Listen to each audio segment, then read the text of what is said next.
I'm very happy to see you, and thank you, Ashley and Allison, for making space for this conversation, which is about keeping creativity and innovation in the Bay. How many of you came in this morning and when you got the name tags looked at, where people were from? Anyone?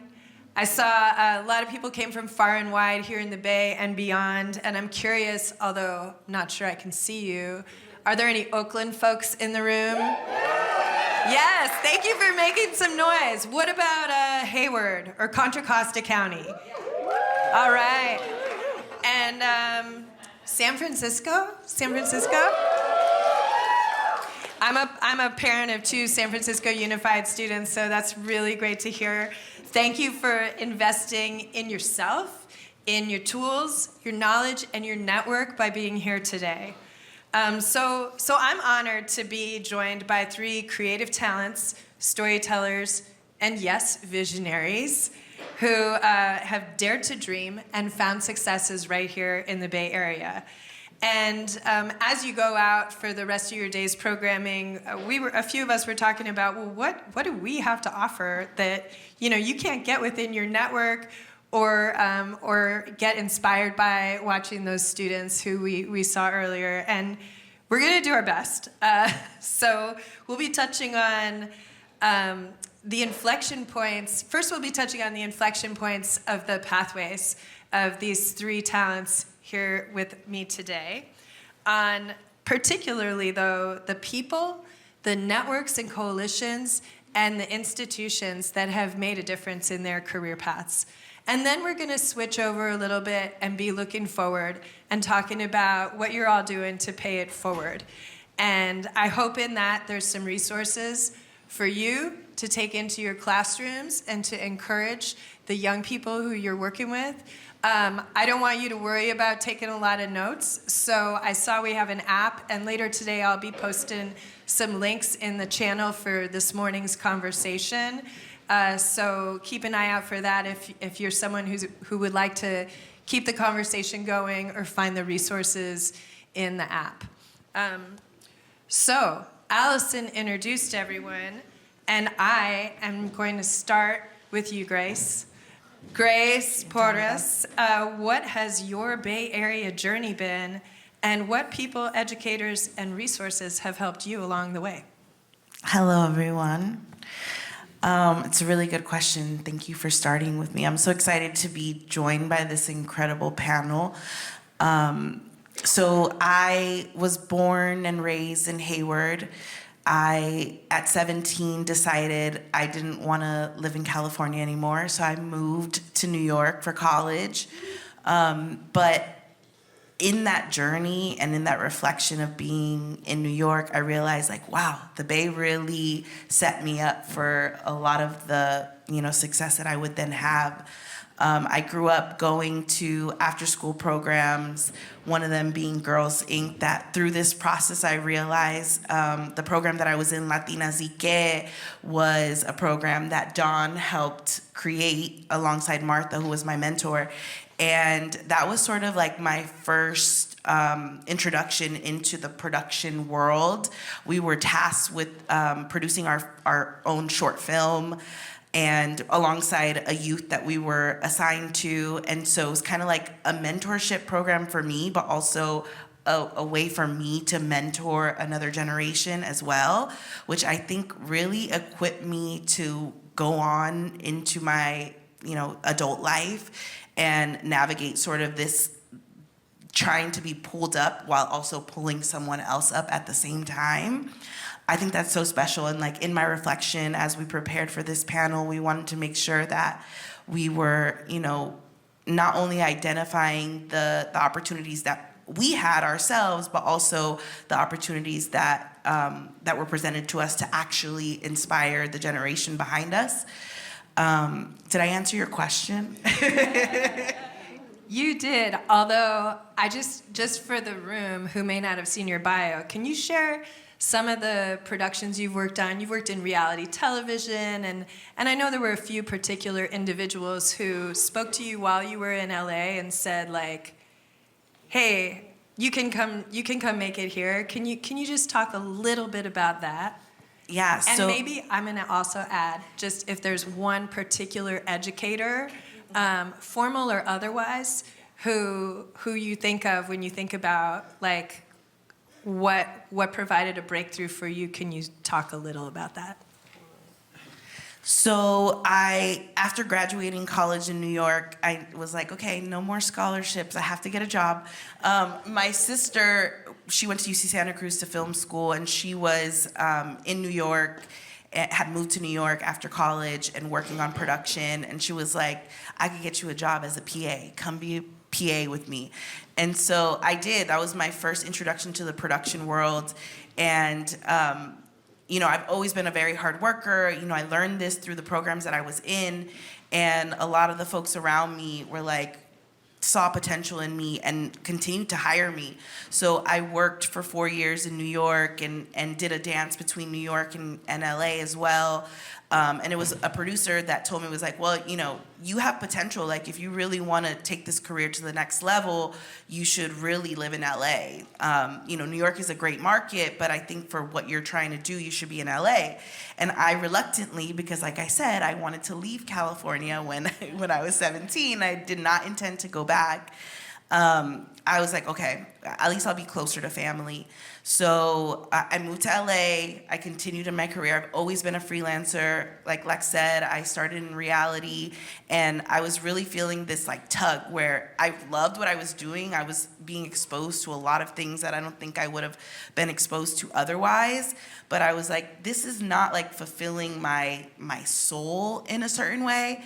And so I mentioned my sister is a producer. She's now my producing partner, but she had done a lot of work with W. Kamau Bell, and we had become family, really. I'd spent Thanksgivings with them, and Kamau was like, we really got to pull you into the doc side. Like, I think there's a power in what you and Geraldine have, and your background and everything. And so when it comes to educators, non-traditional educator, I really credit Kamau, because he like sparked something in me that I didn't really think was an avenue for me, even though like I came from the doc space with the Girls Inc. Latinas y Que. That's what we did.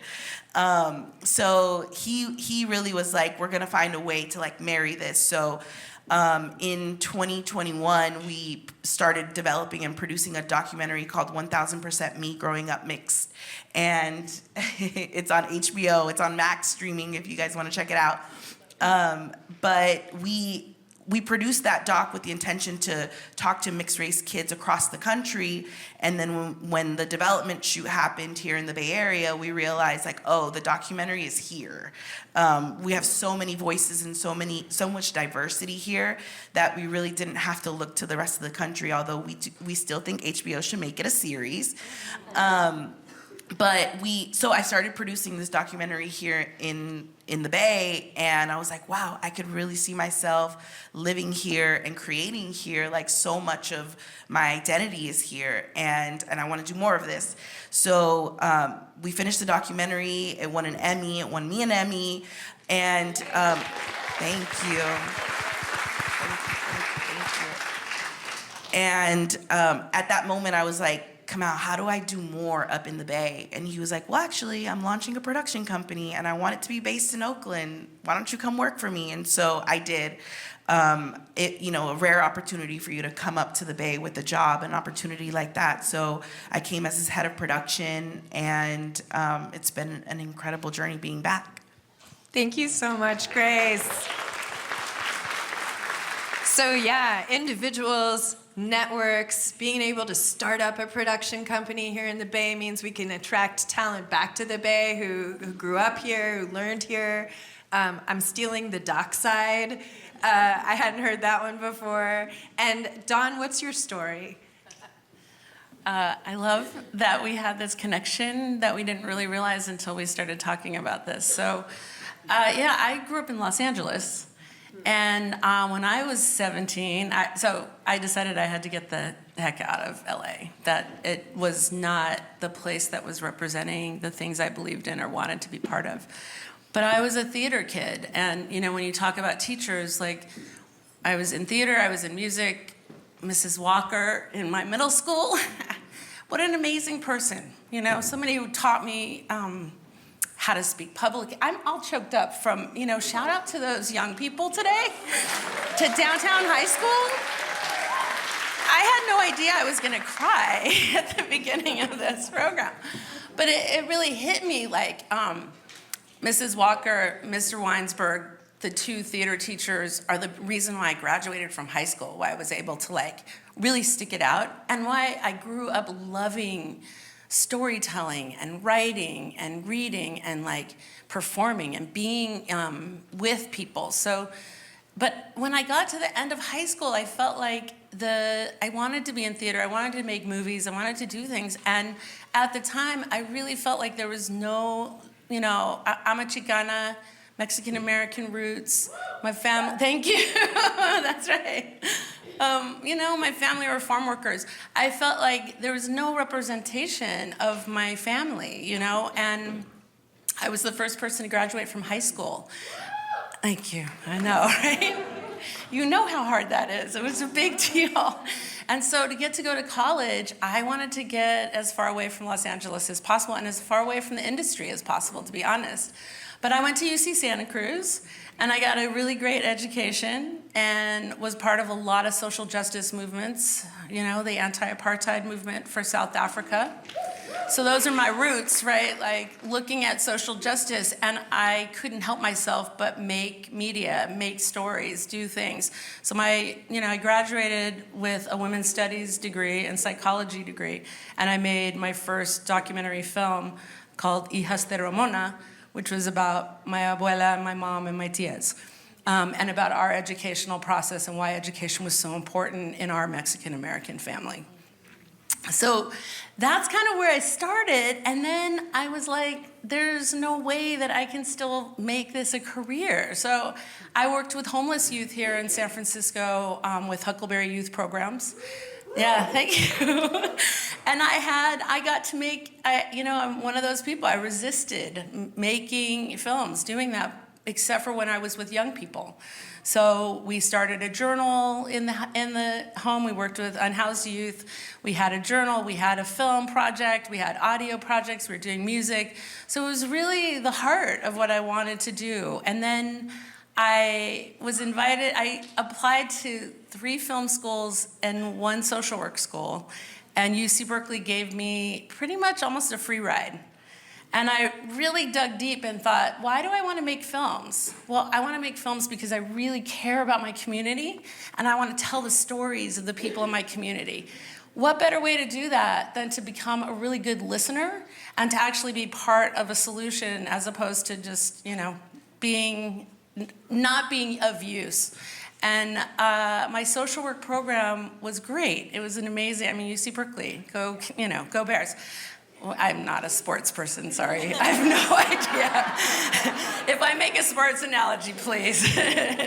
But what did I do? I took my first elective was a Native American filmmaking class, and I met my first film partner, Christy Guevara Flanagan, and we became dear friends, made a film about Indigenous voices, and then I went on to work at Girls Inc. with teen moms, and also helping run Futures and helping develop Latina Psique and bringing Dolores Huerta in and having people come in that we could do films about. So it was always part of my life. My first documentary film was Going on 13, which is about preteen girls in the East Bay from 9 years old till they turned 13 with my buddy Christy. And I found an organization called Bayvac Media that, right? These things are like so interesting, right? The circle. And Bayvac gave us, they didn't have money for us at the time. We now run a program called the Media Maker Fellowship, which is for first-time documentary filmmakers, and we do give money and support and resources for that. At the time, they gave me an editing suite, which, that was incredible to have the ability to do that. And our film premiered at Tribeca and launched my career as a documentary filmmaker. Oh, yeah. So we're talking about space, technology, Yep. We're talking about the types of nonprofits that aren't thought of as arts, culture, and entertainment focused like Huckleberry Youth, but who embed arts, culture, storytelling within the services and what value they offer. And Dawn, before we move on, I did have one question. When you were doing your first documentary, and was that at Santa Cruz? Or was it before? My first short one was at Santa Cruz. It was my senior thesis for women's studies. So what like prompted or what, I mean, that just sounds somewhat daunting. Was it the fact that you needed a senior thesis? Were there certain tools or people or like what helped you do that leap? That's such a good question because I feel like I was so resistant to being in media. My thesis advisor was Gloria Anzaldúa, who was an amazing writer who passed away, and she and Sherry Moraga wrote a book called This Bridge Called My Back. They were the editors of that. And so much of that book is about spoken word and is about telling oral histories of women's lives. And I thought, what better way to do that than to videotape my family and hear their story and the journey that they took, and that my primas, my cousins, and I, that were able to graduate high school and were able to go on to college. So it was one of those things. It was just felt so like the perfect merging of my oral history. I have to say one thing. When I was in elementary school, I had an amazing teacher who encouraged me to do oral histories. And I used to carry around my little cassette tape, cassette tapes. Do people remember that? And I carried it around with my little microphone, and I would go up to people and ask them their story. Tell me how they, and one of my best friends came from Armenia, and her family escaped, and were able to get through the Soviet Union. And I interviewed all of them because I was fascinated with these stories of people overcoming challenges and just interesting stories about how you make coffee or, just all of those things. So it's been part of my life, my entire life. But yeah, Santa Cruz, it just made sense. Women's history, oral history, tell the story, do it on video. Thank you. Thank you so much, Dawn. Yes, give it up for Dawn.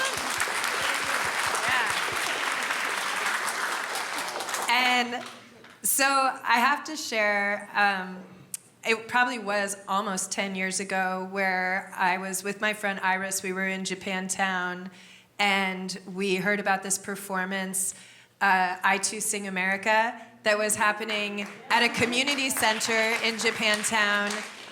Not really special lighting, not much in terms of a stage. We were all in like plastic chairs. And the company got on to perform, and it was just absolutely magical. And Rodney Earl Jackson Jr. is the co-founder and artistic director of SF Batco, San Francisco Bay Area Theater Company. And I would just love to hear what are the inflection points that have helped you dare to dream and found a theater company in San Francisco. I love that. Yes, dare to dream. I didn't grow up in a household that had education on the forefront. We were a family that we had a lot of love because that's what my family could give and bring and provide. And we grew up here in San Francisco in the Fillmore back when the population was very, very black and not what it looks like now.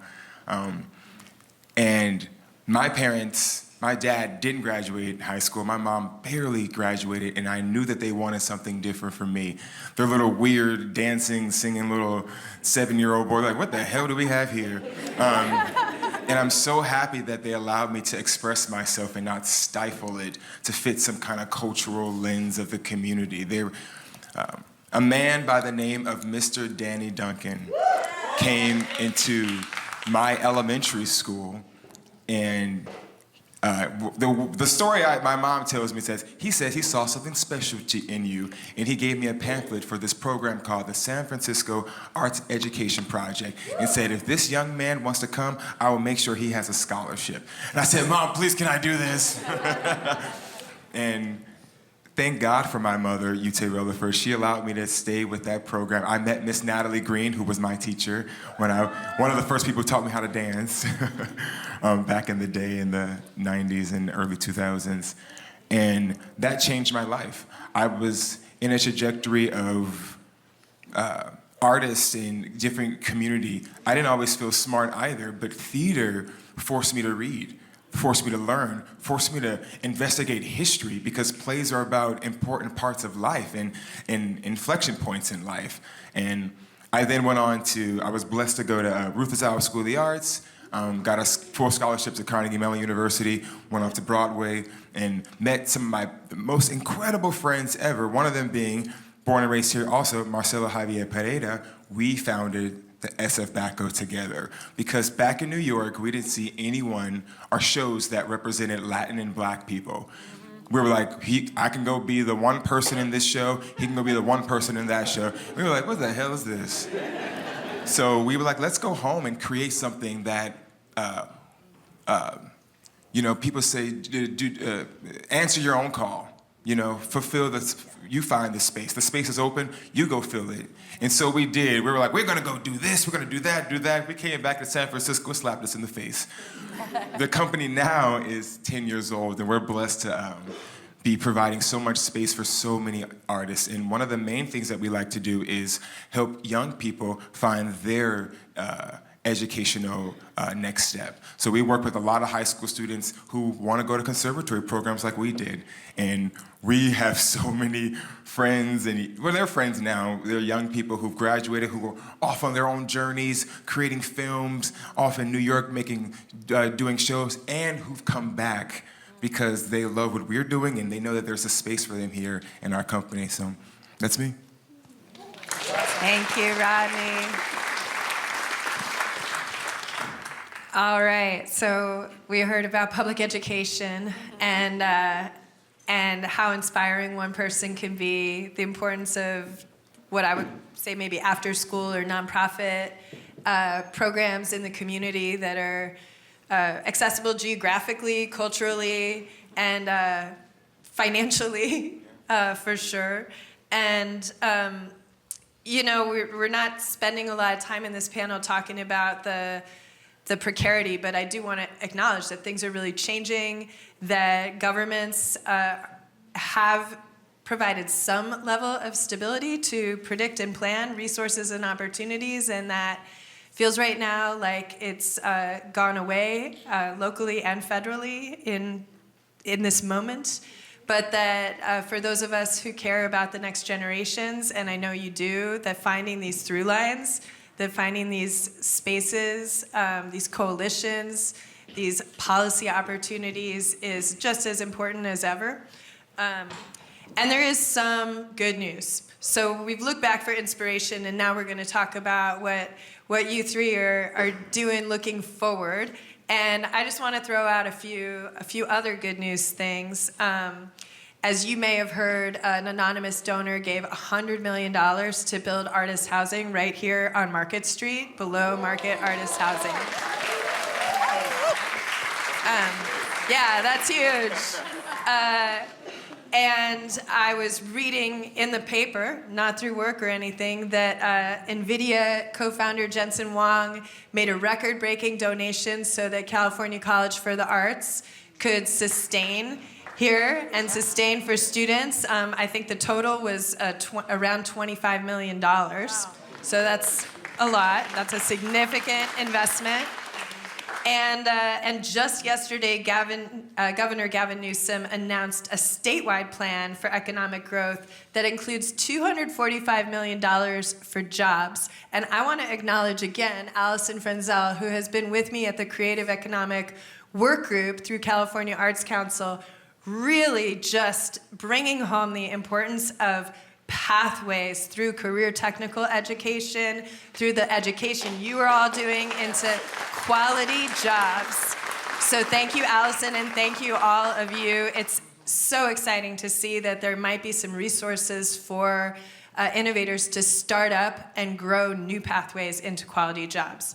And that is a perfect tip-off to you, Dawn, to talk about the pathways at BAVAC and what you're working on. Sure. Well, I mean, just for a little bit of background, BAVAC Media is a nearly 50 years old young organization. Next year is our 50th anniversary. And, you know, we were started by a group of people who really were, I would say, radical media makers who had this new technology that was becoming more and more portable, you know, beta cameras. I just love, because we have a lot of the gear. We have a preservation program that does magnetic media, so we preserve, and we have a playback lab, so that's open to the public. Check out our website, bavc.org. We have many programs for adults as well. So we started really in training adults and providing the technology and the tools so that people could make media. And it was a variety of media, experimental media, documentaries, informational things, you know, corporate stuff, fiction films, and all kinds of different things. And then about, I think about 20 years ago, you know, the wisdom of the folks who are at BAVAC said we really need to start these pathways earlier, that we need to be working with young people. And so we received some amazing funding from a number of different foundations who I'm going to completely blank on right now. But let's just say it was the private sector. There was that, and there was some federal dollars that helped develop our programs for young people. Today, our youth programs run from as young as 11. We do a summer camp for a boot camp for girls and gender expansive people called Real Stories, Camp Real Stories, and we have a boot camp for 11-year-olds because we were getting so many calls from parents to have this program for them. So 11 is our youngest, 24 is our oldest in terms of our youth programming. And we do after-school programming, we do in-school programming, we have partnerships with SFUSD, with OUSD. We're really grateful to the school districts for bringing us into their classrooms. And we also provide, we have a partnership with KQED where we provide an after-school program there, which is amazing to be in that facility and be able to provide. We have the technology, they have this big, beautiful facility. So those are some of the things that we do, but we just recently got a COYA planning grant, which is for a new apprenticeship program that we're developing for a digital media producer, which is really, really exciting. And what's really exciting is to get a planning grant. That is so unusual, because often you get these implementation grants where you've got a month to get going and you've got to ramp up and start it. So we've had a good, we're gonna have about 11 months to really be planning this. And what that means is we've got folks here some of our folks from BAVAC are here. I don't know if you wave your hand, people are helping us with curriculum and making sure that we're matching the curriculum to what the industry needs. We have an amazing advisory committee that's made up of industry folks who are really helping guide this so that when we are able to launch our apprenticeship program, so please cross fingers because we're going to be applying for the implementation grant, we will have employers who are ready to have these apprentices at their sites. And one of the things that's been really interesting is when we first started doing this, I think we were really thinking of the big industry folks who are our partners, Pixar and Dolby and Adobe, and now we got you guys on board.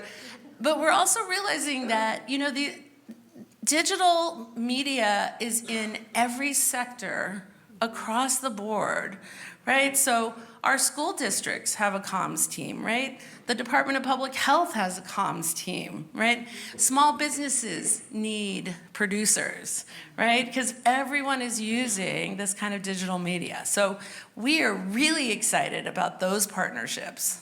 Absolutely. I attended an event at OpenAI on Wednesday night, and there were many quotes that stayed with me, but one of them was this sentence: "The fight for eyeballs will be vicious." And that's the fight for eyeballs for small businesses, and the fight for eyeballs for anyone and anything, any message. Exactly. So Thank you. Yeah, thank you. And thanks for saying that. And, for me, I've been a fierce independent documentary filmmaker. I'm working on my 3rd feature documentary. I've been a producer for a lot of projects. I'm an independent person doing that work. I didn't go up a pathway, being a PA. I have been a PA, but I've done pretty much every single thing. But that wasn't my pathway. My pathway was jump out the gate, make a film, not knowing what the hell I was doing. So I always have this mixture for our young people because one, I feel like I couldn't not be an artist. I resisted it deeply. But I think if you're an artist, you're an artist. And so as the teachers who loved me and cared about me, they said, you're an artist. It's okay if you don't make your, every dollar from your art. That's okay. You can also have other things that support you. So I really emphasize that with our young people.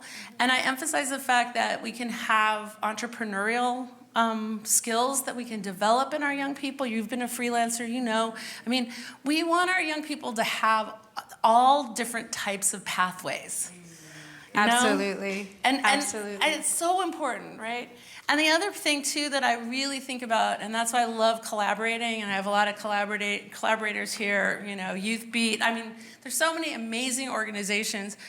For me, there's no wrong door for a young person, right? There is absolutely no wrong door. And my son, who's nearly 30 now, I swear he did every media program in the Bay Area that he could get himself into. And they all taught him different things, and they helped him be the person he is. Right? Yeah. So I don't know. I just really emphasize that, right? We have this, and this is a great pathway, but we're not the only one, and we want to partner with others to make these pathways be available to young people. Absolutely. We have about 8 minutes left, so No Wrong Door is a great segue into Rodney's work. And you talked a little bit about SF Batco and the levels, the sort of entry points for artists. And also your work with the Dreamkeeper Initiative. And I'm hoping you can touch on those briefly. Absolutely. We love to make new stories. There's so many. We all learn from the traditional art forms, which is the wonderful aesthetics, and now how do we create what's new for the world? And we're creating programs that are, one of them is called the Creators Lab, where we invite new artists. Not everyone is a writer, but everyone has a story inside of them.